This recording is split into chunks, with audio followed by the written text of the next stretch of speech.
Straight to hell with me, my children! The first time we looked at the Spirit of Vengeance, it was kind of silly, really. So why don't we take a look at the final issue of its 2006 series, where things got decidedly less silly.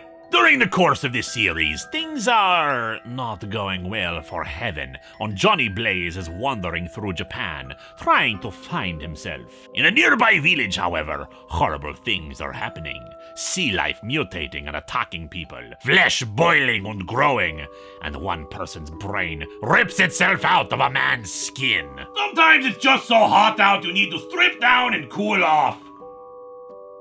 The narrator is unsure how this all happened, but someone summoned her, a creature that caused all this. Fortunately, while something may have brought this monstrosity to the village, it did not come without someone to oppose her. Johnny, as I said, is nearby at a Buddhist monastery, where he is encouraged to pray, but he thinks that it is a pointless endeavor. Still, the old man thinks that he is looking for a sign that all is not lost, although it is for this other monk who has a snake coming out of him. Johnny runs into town and fights off the yokai who are terrorizing those whose flesh is fusing with animals. One proclaims that their mistress has taken away its ability to feel pain, so Johnny can do nothing to it. So Ghost Rider takes out its knees instead. Yeah, it might not hurt, but I can assure you, my children, weakened knees are not fun. You think I rise out of here every day and don't feel it?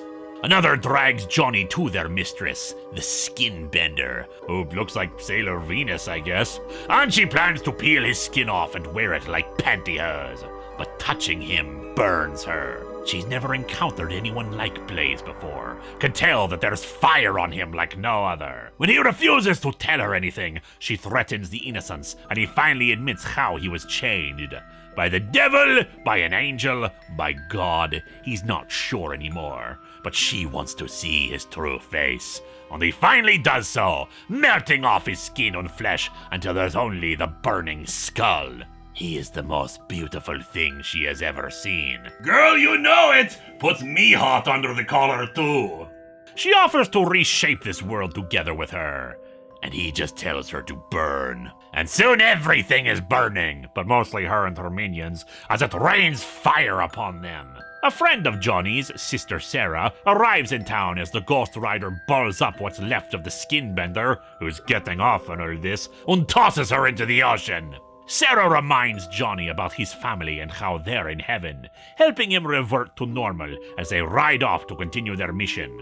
All the people in the village return to normal, more or less, as we learn from the fisherman recounting the story. Unfortunately, while his fellow shipmen don't believe him, they dredge up the Skinbender, who wants the fisherman to give her a hug. Personally, I'd do it. Look at how many arms she has! She's so huggable!